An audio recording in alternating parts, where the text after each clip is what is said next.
आशिष शेलार, मी खरं त्यांच्यावरती कधी बोलत नाही, पण आज मी त्यांचं जाहीर अभिनंदन करतोय, कारण त्यांनी नकळत देवेंद्र फडणवीसांना पप्पू ठरवलेलं आहे. कारण जे मानतच नव्हते, त्याच्यामुळे महाराष्ट्राचा पप्पू म्हणून त्यांनी फडणवीसांना बोलण्याचं धाडस दाखवलंय. हा त्यांच्या अंतर्गत वादाचा परिणाम, हा परिपाक असेल. कारण आशिष शेलारनी पत्रकार परिषद घेतली, ती सुद्धा अशा मुहूर्तावरती घेतली की काल कदाचित रात्री उशिरा किंवा सकाळी आपल्या राज्याचे मुख्यमंत्री बिहारमध्ये घसा कोरडा करून येणार होते.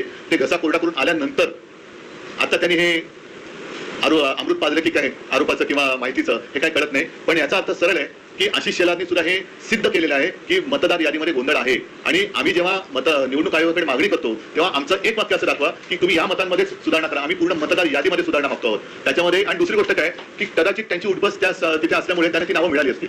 आमची उठबस तिकडे कमी आहे म्हणून आम्हाला ही नावं मिळाली असतील. त्याच्यामुळे आम्ही जी मागणी केलेली आहे की संपूर्ण मतदार यादी सदोष आहे आणि ती सुधारणा होत नाही तोपर्यंत निवडणुका घेऊ नका, ही आमची मागणी आहे. पण आशिष शेलार यांचं धाडस हे कौतुकास्पद आहे. नाहीतर साधारणतः आपल्या नेत्याच्या विरोधात बोलण्याचं धाडस हे आता भाजपवाल्यांच्या अंगात राहिलेलं नाही. हा आरोप थेट त्यांनी मोदी शहांसकट सगळ्यांवरती केलेले, कारण लोकसभेपासूनचा त्यांनी घोटाळा काढलाय. म्हणजे इतरत्र ते जे जिंकले मोदी शहा, अगदी वाराणसी बिराणसी, त्या दिवशी संजय राऊत यांनी काढलं ते सगळं.